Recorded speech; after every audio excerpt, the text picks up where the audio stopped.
হরে Krishna. Hi friends, আমি এখন রয়েছি মায়াপুরে, আর আপনারা দেখছেন আমার YouTube channel travel with Sutirtha. আমি সুতীর্থ।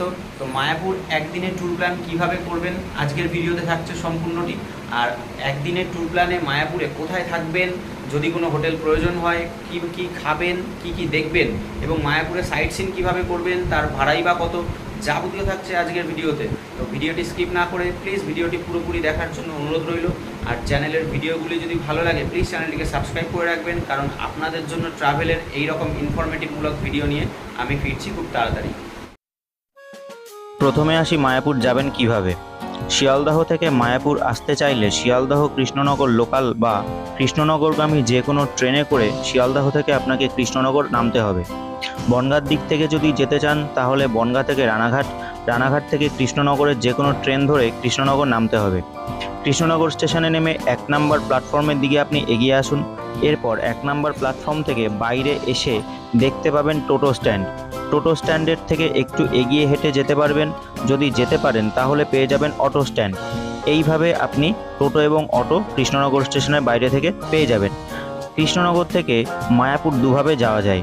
এক হচ্ছে কৃষ্ণনগর স্টেশন থেকে সরাসরি মায়াপুর মন্দির, সেক্ষেত্রে টোটো ভাড়া পড়বে 200 থেকে 250 টাকার মতন। আর কৃষ্ণনগর স্টেশন থেকে আরেকভাবে যাওয়া যায় মায়াপুর, সেটা হচ্ছে কৃষ্ণনগর স্টেশন থেকে টোটো বা অটো ধরে আপনি হুলোরঘাট অবধি পৌঁছাবেন। হুলোরঘাট অবধি টোটো ভাড়া হচ্ছে 50 টাকা মাথা পিছু এবং অটো ভাড়া হচ্ছে 40 টাকা মাথা পিছু। এরপর হুলোরঘাটে নেমে আপনি 3 টাকা দিয়ে মাথা পিছু হিসাবে টিকিট কেটে হুলোরঘাট পার হয়ে যাবেন। হুলোরঘাট পার হয়ে যাওয়ার পর সেখান থেকে মন্দিরের দূরত্ব হচ্ছে 1 থেকে 1.5 কিলোমিটার। এই 1 থেকে 1.5 কিলোমিটার রাস্তা আপনি যদি হেঁটে যান সময় লাগবে মিনিট 20 মতো, এবং যদি টোটো করে যান তাহলে আপনাকে একদম মন্দিরের সামনে টোটো নামিয়ে দেবে, ভাড়া নেবে 10 টাকা মাথা পিছু করে। কৃষ্ণনগর স্টেশন থেকে মায়াপুর আসার দুরকম রাস্তা রয়েছে। একরকম রাস্তা হচ্ছে আপনি মায়াপুর যাওয়ার জন্য যদি ঘাট পার হতে চান তাহলে আপনাকে কৃষ্ণনগর স্টেশন থেকে হুলোরঘাট অবধি টোটো করে আসতে হবে, ভাড়া নেবে 50 টাকা মাথা পিছু। আর যদি আপনি মনে করেন যে ঘাট পার হবেন না তাহলে আপনাকে টোটো রিজার্ভ করে আসতে হবে। টোটো রিজার্ভ করলে 220 টাকা থেকে 250 টাকা পর্যন্ত নেবে। তাতে আপনাকে একেবারে মায়াপুরের যে মন্দির রয়েছে সেই মন্দিরের সামনে একদম টোটো আপনাকে নামিয়ে দেবে। টোটো বাদেও এখানে অটো স্ট্যান্ড রয়েছে। অটো স্ট্যান্ড হচ্ছে টোটো স্ট্যান্ডের থেকে একটু সামনে এগিয়ে এসে, আর এই অটো স্ট্যান্ডের থেকে আপনি অটো ভাড়া করে কৃষ্ণনগর থেকে একেবারে হুলোরঘাট পর্যন্ত আসতে পারেন। অটো ভাড়াও 50 টাকা মাথা পিছু করে। আমি কৃষ্ণনগর স্টেশন থেকে একটা টোটো বুক করে নিলাম, আর টোটো একেবারে আমাকে মায়াপুর মন্দিরের সামনে নামিয়ে দেবে। 220 টাকা তার জন্য ভাড়া দিতে হবে, আর এই ক্ষেত্রে সময় লাগবে প্রায় 1.25 ঘন্টা মতো।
একদিনে মায়াপুরের সমস্ত দর্শনীয় স্থান দেখার জন্য আপনাকে খুব সকাল সকাল মায়াপুরে এসে পৌঁছাতে হবে।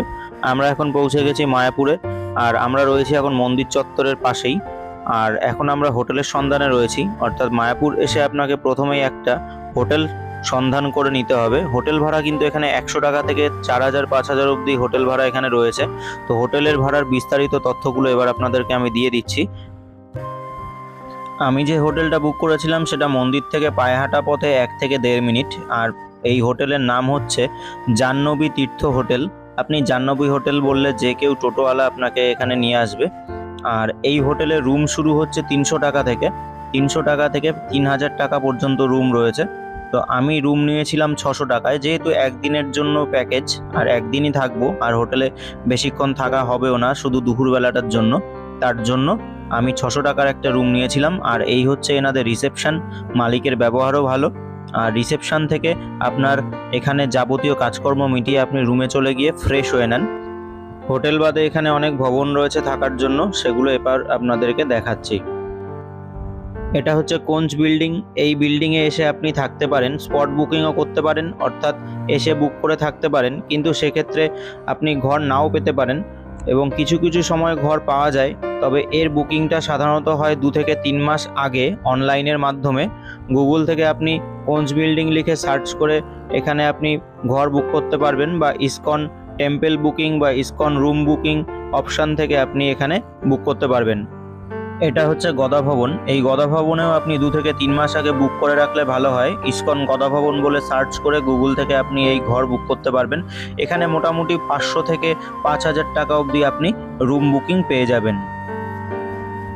এটা হচ্ছে নামহট্ট ভবন। নামহট্ট ভবনে এসেও আপনি রুম বুক করে থাকতে পারেন, তবে চেষ্টা করবেন 3 থেকে 4 মাস আগে নামহট্ট ভবনে রুম বুকিং করার, এবং রুম বুকিং প্রসেস সেই একই রকমের।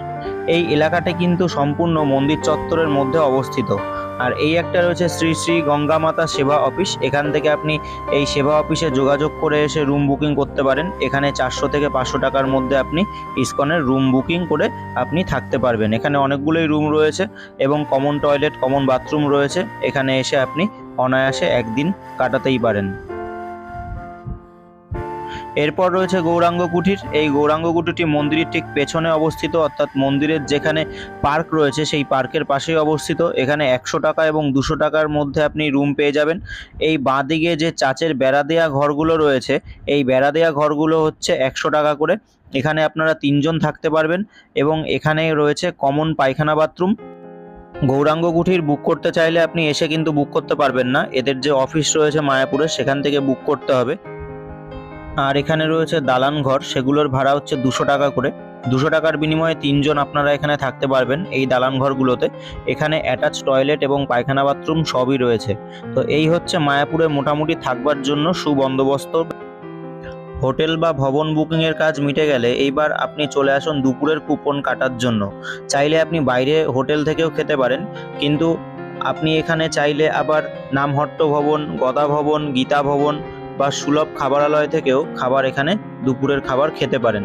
তো এই মন্দিরের যে মেন গেট রয়েছে সেই গেট থেকে আপনাকে একটু ভেতরে ঢুকতে হবে। ভেতরে ঢুকেই ডান দিকে দেখুন কুপন কাউন্টারগুলো আপনি দেখতে পাবেন। এবার চলুন কুপন কাউন্টারগুলোকে আপনাদেরকে ভালোভাবে ঘুরিয়ে দেখাই। এই হচ্ছে ডান দিকের যে কুপন কাউন্টারগুলো।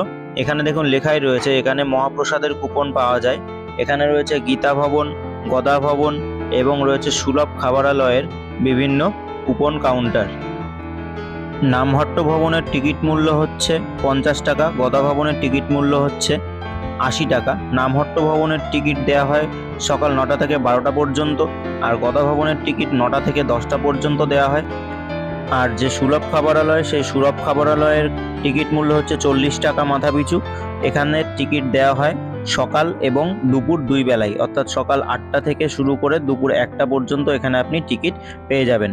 তো এইবার আসুন দেখাই নামহট্ট ভবনের খাবারের যে তালিকা, সেই তালিকা। এখানে রয়েছে সাদা ভাত, ডাল, মিক্স সবজি, পনির সবজি এবং পায়েস। গদা ভবনের খাবারের তালিকাও একই, কিন্তু এর সাথে একটা পকোড়া এবং একটা রুটি এক্সট্রা গদা ভবনে দেওয়া হয়, যার মূল্য নেওয়া হয় 80 টাকা। তো আপনারা যদি এখানে এসে মনে করেন যে টিকিট কেটে খাবেন তো খেতে পারেন, এবং যদি মনে করেন যে টিকিট না কেটে আপনারা খাবেন, অর্থাৎ বিনা পয়সায় খাবেন, যেখানে বিনা পয়সার জন্য ভোগ খাওয়ানো হয় সেই স্থানটা এবার আপনাদেরকে চলুন ঘুরিয়ে দেখিয়ে নিয়ে আসি।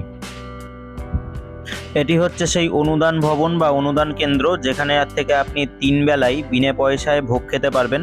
এটি হচ্ছে গৌরাঙ্গ যে কুটির মন্দিরের ভেতরের যে বাগান, সেই বাগান বা পার্কের পাশে যে গৌরাঙ্গ কুটির, সেই গৌরাঙ্গ কুটিরের ঠিক উল্টো দিকেই অবস্থিত।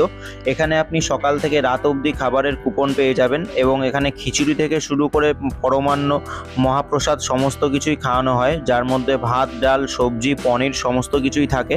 তো এখানে আপনারা চাইলে বিনা পয়সায় ভোগ খেতেই পারেন, কোনো অসুবিধা নেই। এখানে প্রচুর মানুষ 3 বেলার খাবারই এখানে খাচ্ছে। তো আপনারা যদি টিকিট কেটে খেতে চান তাহলে গদা ভবন, গীতা ভবন, নামট্ট ভবনের থেকে টিকিট কেটে খেতে পারেন। আর এখানে বিনা পয়সায় খাওয়ার সুবন্দোবস্ত রয়েছে। মন্দিরের মূল গেট দিয়ে প্রবেশ করে বাঁদিকেই দেখতে পাবেন এইরকম খড়ের চাল দেওয়া ঘর রয়েছে। সেই ঘরের যে চালা দেওয়া ঘর, সেই ঘরের মধ্যে অখণ্ড হরিনাম সংকীর্তন হচ্ছে, অর্থাৎ সবসময় এখানে হরিনাম সংকীর্তন হয়েই চলেছে। এখানে হরিনাম সংকীর্তন থামে না, অর্থাৎ নন স্টপ হরিনাম সংকীর্তন এখানে হয়েই চলেছে।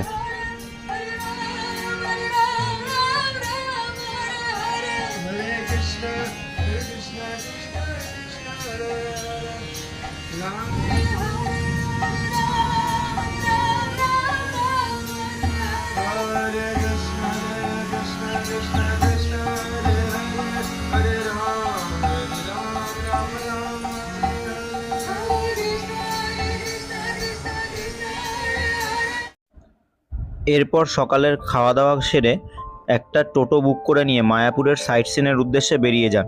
2 থেকে 2.5 ঘন্টা সময় লাগবে মোট 8টা স্থান আপনাদের সাইট সিন দেখে নিতে। আর মোটামুটি দুপুর 1টার মধ্যে ফিরে আসার চেষ্টা করবেন, কারণ 1টার দিক থেকে সেই যে ভোগের কুপন কেটে রেখেছিলেন সেই কুপনের খাবার কিন্তু ভোগ প্রসাদ 1টার দিক থেকে দেওয়া শুরু হয়।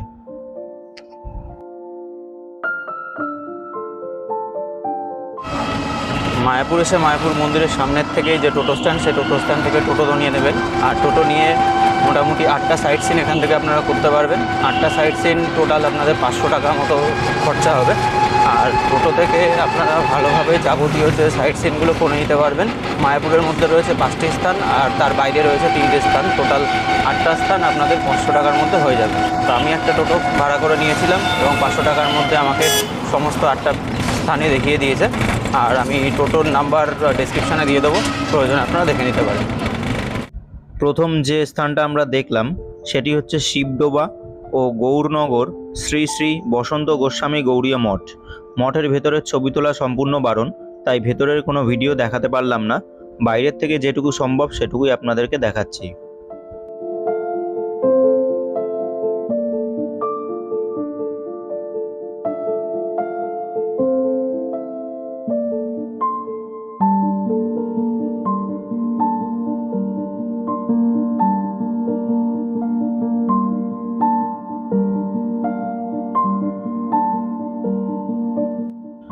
এরপর আমরা যেটা দেখলাম সেটা হচ্ছে মায়াপুর সারস্বত গৌড়ীয় শ্রমণ আশ্রম।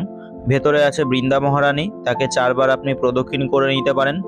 এছাড়া ভেতরে রয়েছে রাধাকৃষ্ণের মূর্তি, চাইলে এখানে আপনি পুজোও দিতে পারেন, পুজো দেওয়ার বন্দোবস্ত এখানে রয়েছে। ভেতরের যেটুকু ভিডিও সম্ভব সেটুকুই আপনাদেরকে দেখানোর চেষ্টা করলাম।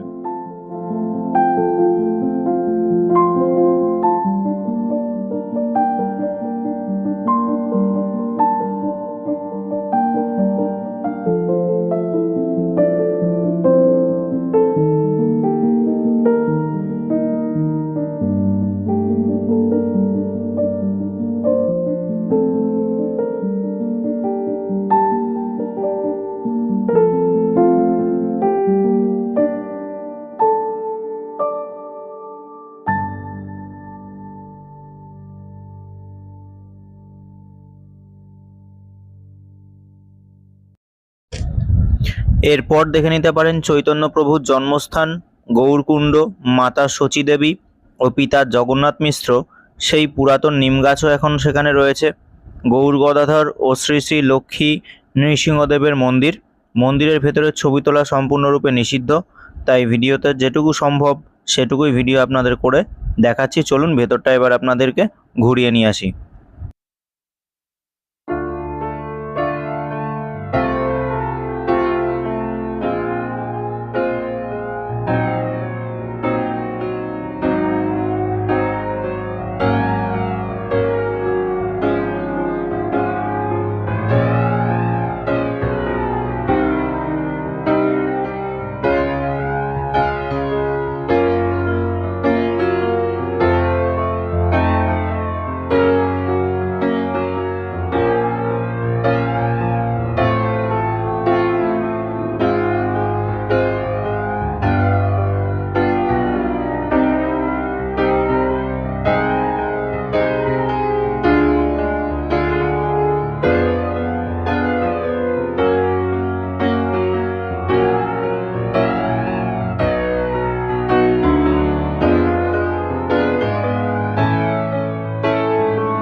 এরপর দেখে নিন শ্রীবাস অঙ্গন।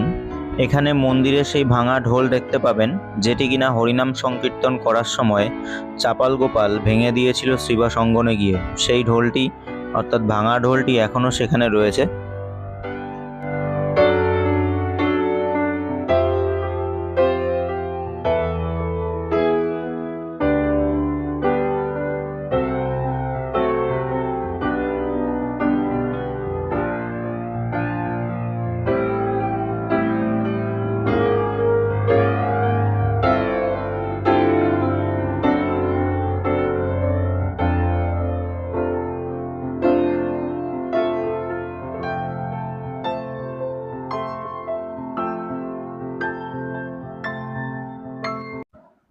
এরপর দেখে নিতে পারেন মায়াপুর চৈতন্য মঠ।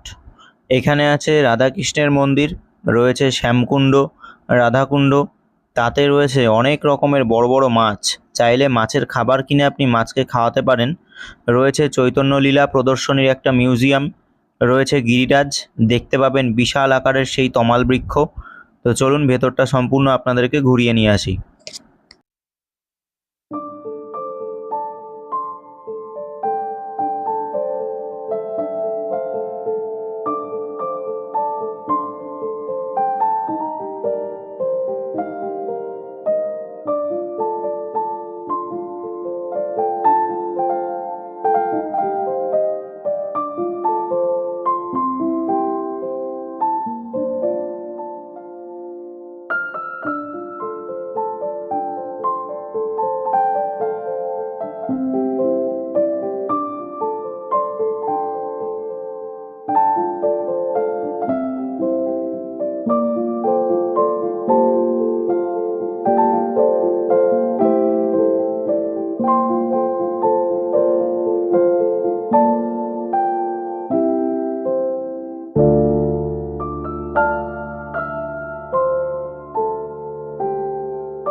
এটি হচ্ছে প্রভুপাদের সমাধিক্ষেত্র। আমরা যখন গিয়েছিলাম তখন এটি বন্ধ ছিল।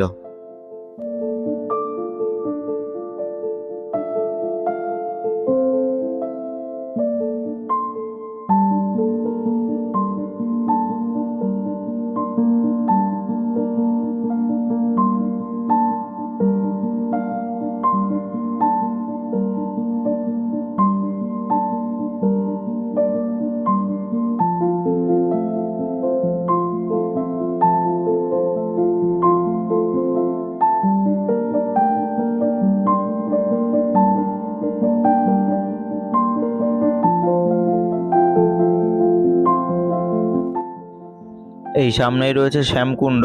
দেখুন এখানে লেখাই রয়েছে শ্যামকুণ্ড। শ্যামকুণ্ডে অনেক মাছ রয়েছে। এই মাছের খাবার এখানে সামনেই বিক্রি হয়। 20 টাকা করে মাছের খাবার এখানে বিক্রি হচ্ছে।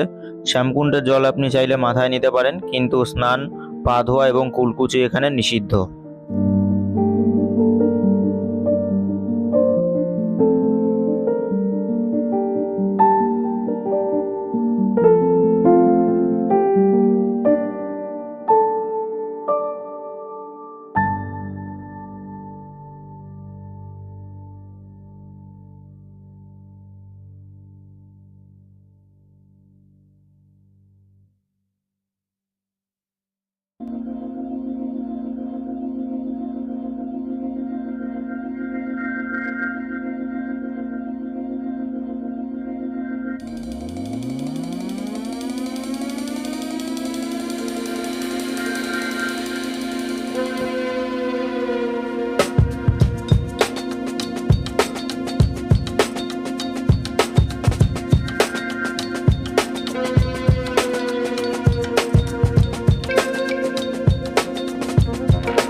এটা হচ্ছে রাধাকুণ্ড। এখানে দেখুন সেই বড় বড় আকারের মাছ।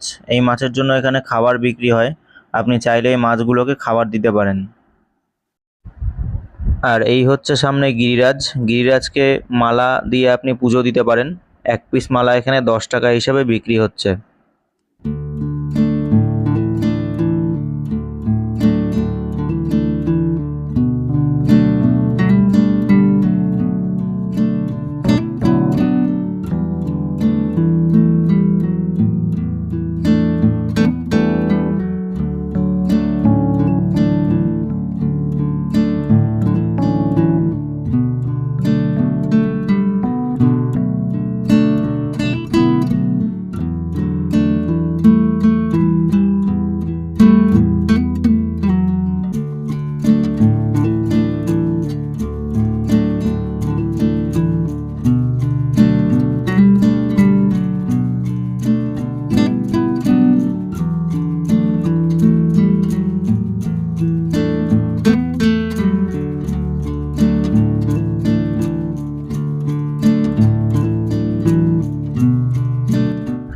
এরপর আমরা চলে এলাম ভক্ত চাঁদ কাজীর সমাধিতে। এখানে রয়েছে ভক্ত চাঁদ কাজীর সমাধি এবং তার উপরে রয়েছে একটা বিশাল আকার গোলক চাপা গাছ। চলুন ভেতরটা এবার আপনাদেরকে একটু ঘুরিয়ে দেখাই।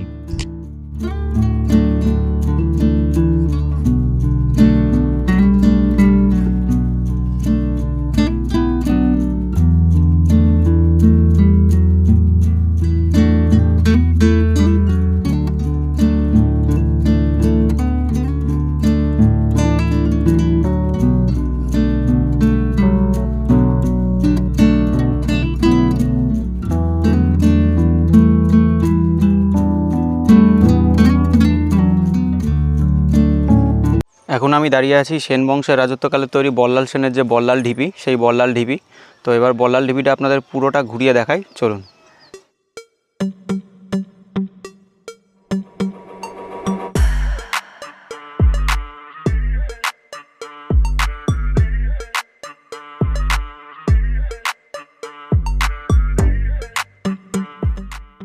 বল্লাল ঢিপি ছিল সেন বংশের রাজাদের আমলে তৈরি। এটি 1982 সাল থেকে 1983 সাল এবং মতান্তরে 1988 থেকে 89 খ্রিস্টাব্দের মধ্যে উৎখননকে পরিচালনা করে। এর থেকে অনাবৃত হয়েছে বিভিন্ন বিস্তীর্ণ প্রাঙ্গণ এবং তার মধ্যে অবস্থিত ছিল বৃহদায়তন ইটের বিভিন্ন ইমারত, যার চারিদিকে ছিল উচ্চ প্রাকার বা প্রাচীর। এছাড়া পোড়ামাটির মানুষ, জীবজন্তুর মূর্তি, তামা লোহার তৈরি তৈজসপত্র, পেরেক, প্রত্ন সামগ্রী অনেক কিছুই মিলেছে। তো চলুন এবার আমরা সিঁড়ি দিয়ে উঠে পুরো বল্লাল ঢিপিটা ঘুরে দেখি, দেখা যাক ভেতরে আর কি কি আছে।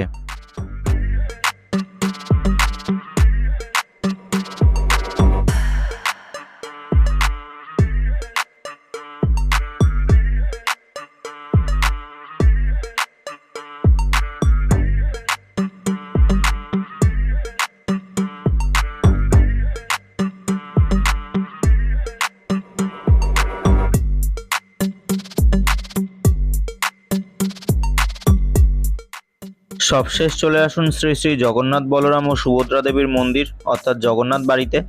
জগন্নাথের স্নানযাত্রার পরে যাওয়ার জন্য মন্দির বন্ধ ছিল। তখন জগন্নাথ মহাপ্রভুর জ্বর এসেছিল, এর জন্য মন্দির বন্ধ রাখা হয়েছে। এখানে আছে জগন্নাথের মন্দির, আর একটি রয়েছে খুব জাগ্রত শিব মন্দির, আর রয়েছে জগন্নাথের চন্দনযাত্রার সেই ময়ূরপঙ্খী নৌকা সহ বিশাল এক দিঘি। তো চলুন ভেতরটা আমরা সম্পূর্ণ ঘুরে দেখি।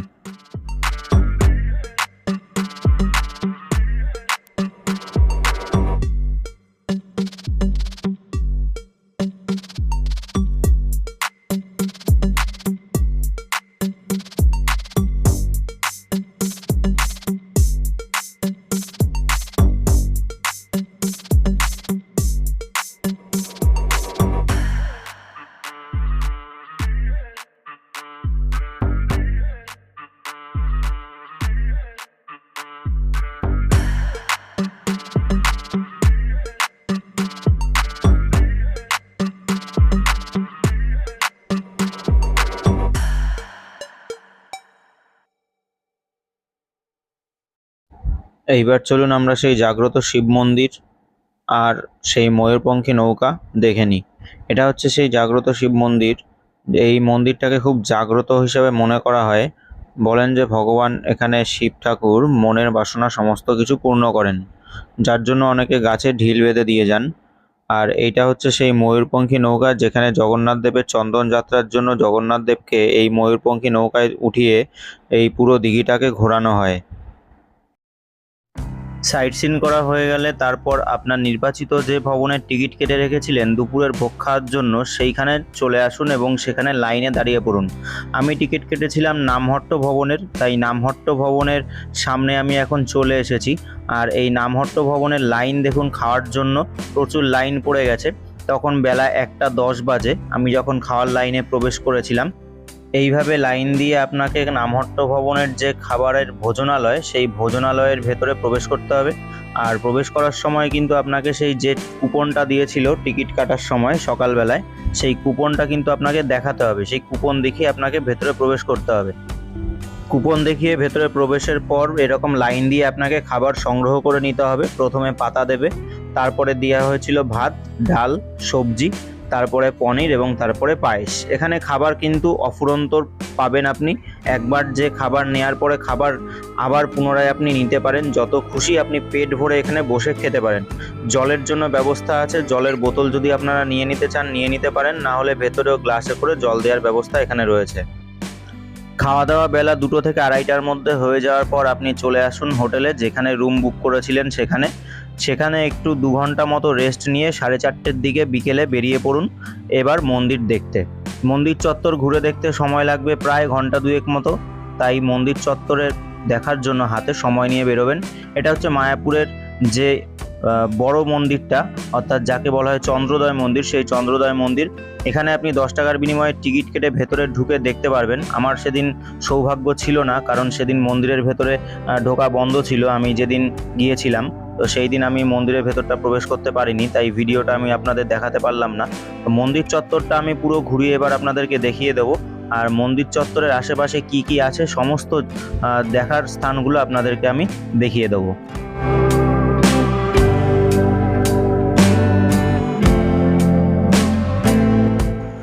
এবার আমি আস্তে আস্তে এগিয়ে গেলাম মায়াপুরের যে মূল মন্দির, সেই মূল মন্দিরের সামনে, যেখানে কিনা শ্রীকৃষ্ণ সহ তার অষ্টসখী এবং রয়েছে পঞ্চতত্ত্ব এবং তার সঙ্গে রয়েছে নৃসিংহদেবের মূর্তি। এই মূর্তি আপনারা দেখে নিতেই পারেন।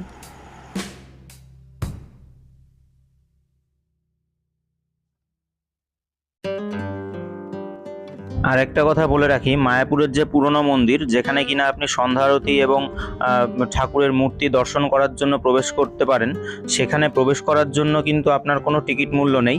আর শুধুমাত্র মন্দিরের সামনে এবং পেছনের দিকে জুতো এবং মোবাইল রাখার জন্য জায়গা রয়েছে। মোবাইল এক পিস 5 টাকার বিনিময়ে সেখানে জমা রাখতে হয়। আর জুতো রাখার জন্য কোনো পয়সা লাগে না।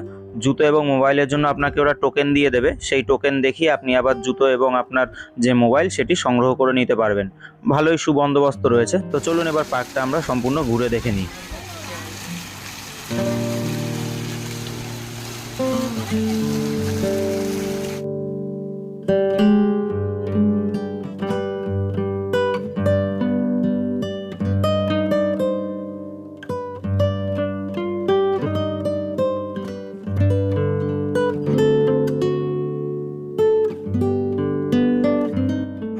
বিকেলে পার্ক ঘোরা হয়ে যাওয়ার পর এবার আপনি চলে আসুন গোশালা দেখার জন্য। গোশালা দেখতে গেলে আপনি চাইলে হেঁটে যেতে পারেন, সময় লাগবে প্রায় 10 মিনিট মতন।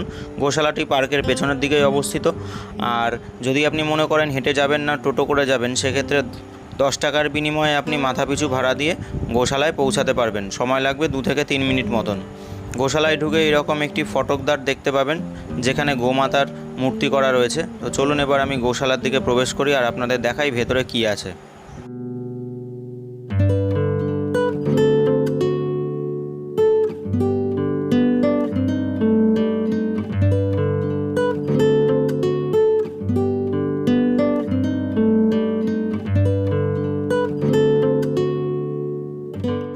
ভেতরে ঢুকে এরকম একটা সিঁড়ি করা রয়েছে, সেই সিঁড়ি দিয়ে আপনাকে প্রবেশ করতে হবে গোশালা দেখার জন্য। আর গোশালায় প্রবেশ করে দেখতে পাবেন এখানে অসংখ্য গরু রয়েছে, তাদেরকে খাবার দাবার দেওয়া হচ্ছে। আর সবাই কিন্তু এখানে গরুর ছবি তুলছে, গরুকে আদর করছে।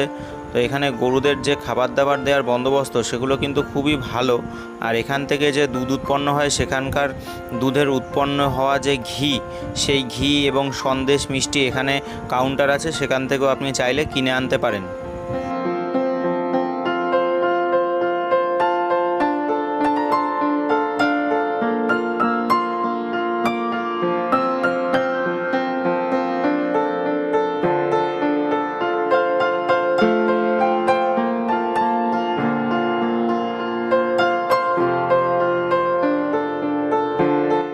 গোশালা দেখার পর আপনি বিকেলের কিছু টিফিন করার জন্য এখানে গোবিন্দস পিৎজা এরিয়াতে আপনি খেয়ে নিতে পারেন, যেটা মন্দিরের পেছনে পার্কের পাশেই রয়েছে। আর এখানে কিন্তু সম্পূর্ণ নিরামিষ খাবার পাওয়া যায়, চাইনিজ থেকে শুরু করে সমস্ত আইটেমই এখানে পাবেন, কিন্তু সম্পূর্ণ নিরামিষ খাবার। ভেতরের অ্যাম্বিয়েন্সটা আপনাদের এবার একটু দেখিয়ে দিই। আর এখানে খাবারের দাম কিন্তু মোটামুটি রিজনেবল, মোটামুটি সাধ্যের মধ্যেই, খুব বেশি দাম না। ভেতরে পুরো এসি করা রয়েছে, চাইলে আপনি এখান থেকে খাবার দাবার কিছু সন্ধ্যাবেলা স্ন্যাক্স খেতেই পারেন।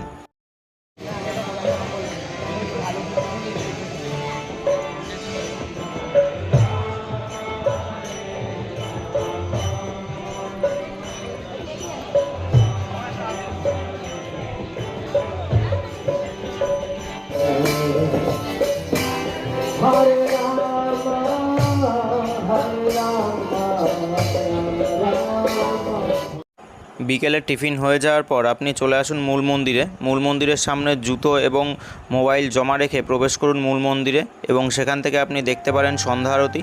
সন্ধ্যা আরতি তৎসহ আপনি দেখে নিতে পারেন শ্রীকৃষ্ণ, শ্রীরাধার মূর্তি এবং অন্যান্য যে দেবদেবীর মূর্তি রয়েছে সেগুলি। এই মূর্তি দেখার পর হোটেলে ঢুকে হোটেল থেকে চেক আউট করে আপনি বেরিয়ে পড়ুন আপনার গন্তব্যস্থলের উদ্দেশ্যে। এই ট্যুর প্ল্যানে যাবতীয় ডিটেলস আমি দিয়ে দিলাম, এইভাবে আপনারা ট্যুরটি কিন্তু অবশ্যই করতে পারেন। তো যাই হোক, হোটেল থেকে চেক আউট করার পর আমরা একটা টোটো নিয়ে নিয়েছিলাম। সেই টোটো নিয়ে আমরা হুলোর ঘাট অবধি 10 টাকার বিনিময়ে মাথাপিছু হিসাবে আমরা পৌঁছালাম। এরপর হুলোর ঘাটে 3 টাকার বিনিময়ে টিকিট কেটে হুলোর ঘাট পার হয়েছিলাম কৃষ্ণনগরের অটো স্ট্যান্ডে আসার জন্য, অর্থাৎ কৃষ্ণনগর আমরা এখান থেকে অটো করে ফিরেছিলাম। তো হুলোর ঘাট পার হয়ে আপনি এই অটো স্ট্যান্ড পেয়ে যাবেন, আর সেখান থেকে 30 টাকা মাথাপিছু হিসাবে আপনি কৃষ্ণনগর পৌঁছতে পারবেন।